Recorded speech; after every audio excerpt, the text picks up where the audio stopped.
Is Nick fighting again?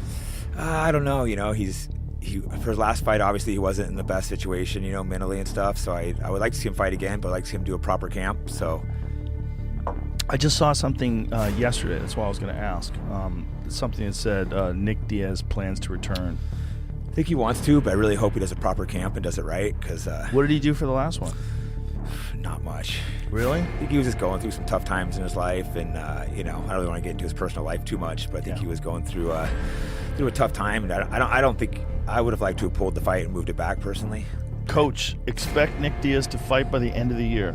Coach Cesar Gracie gives an update on his longtime protege, MMA veteran, and fan favorite Nick Diaz. So, my thing about Nick Diaz is, like, when I looked at him physically, I was like, I don't know how much he's been training. Like, when Nick was in his prime, he was, like, really lean. And he was, he's like an older guy now. And how old, though? I think he's like 30. I don't know. How old is he? 38. 38? Is he really? But the thing is, like, I don't think you can just jump back in that easy after 6 years out of the sport.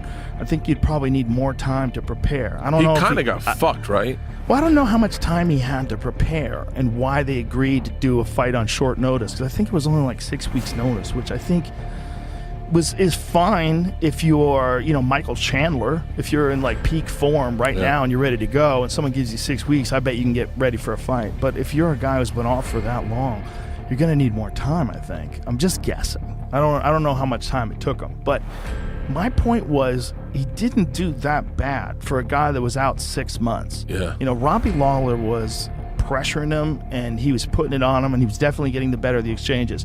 But it's not like Nick Diaz didn't have his moments, and he definitely did. He would just have to have really, like, way more time to prepare, and he would have to really be, like, ready to go.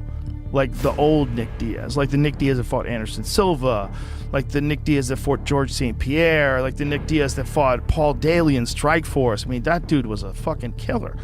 It's just like, can he still do that at 38? Well, maybe. We don't know. If you just have one fight, you need time. Like, if your body hasn't been used to this stuff and you haven't been training as much as you were when you were in your prime, if you still want to do it again, like legitimately, physically, you probably can.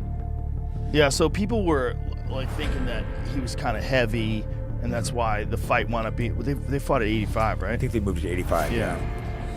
Which Lawler's a big guy too, so I'm sure he didn't mind. Oh, he's probably so happy he didn't have to cut. Yeah, I think a lot of it was his motivation. He was kind of like pushed into the fight happened so quick, and he hadn't been training at all. Then all of a sudden he's like fighting in 2 months. It was just kind of rushed. He didn't have a chance to do a camp, but because Nick's like a brother, I really hope he fights again. But he needs to make sure to properly do a camp. The amount of love that guy gets is off the charts. When they see him, people love him. When they introduced him during that fight too, the whole audience went crazy. Yeah, he's an absolute legend. Everyone loves Nick Diaz. I mean, he's a very important part of the history of MMA. And if people don't realize what a big part he is, you need to watch him in the Strikeforce days. Because when he was a Strikeforce champion, watch the Frank Shamrock fight. Watch Paul Daly. Fight. Wow, oh that's probably the best one-round fight I've ever seen. Amazing fight. Cyborg, the Cyborg fight. Gomi, yes. Watch those days. He's a true legend. He's that's a why legend. Everyone loves him. So some people forget like how great he was. Oh my God, the Paul Daly fight is an insane fight because Daly has one of the best left hands in the history of the sport. Mm-hmm. Daly was a thunderous striker. Yeah, he was so dangerous. Yeah, he's tough. Was he one of so? Henderson hit you hardest? Probably Henderson, yeah, but he landed clean. Daly didn't land anything too clean. He popped me with a jab that was like, oh wow, this guy's got some power. He has. I better take him down and tap him out. Yeah, I mean he knocked out Lorenzo Larkin. He's a savage. Yeah, amazing power, and so Nick just went at him in that fight. You watched that fight? Oh yeah. Nick just swarmed him, and just the volume of strikes, like you could see, like that kind of fight is where he thrived. Mm-hmm. When he got dropped in that fight. Yep. Came back up and just. But even when he got dropped, he's like moving around on the ground, avoiding the ground pound, gets back up, and he talks so much shit to guys. Yeah, during the sparring, they're talking shit. It's hilarious. That's one of the things that Frank Shamrock said about fighting him. Like, you can't believe he's talking shit to you while he's beating you up.